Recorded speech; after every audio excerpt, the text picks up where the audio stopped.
நடந்தா நதி போல எழுந்தா மலை போல நடந்தா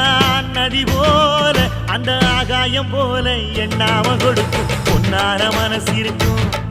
என்று மூடாத கோவில் முன்வாச கதவு எப்போது திறந்திருக்கும்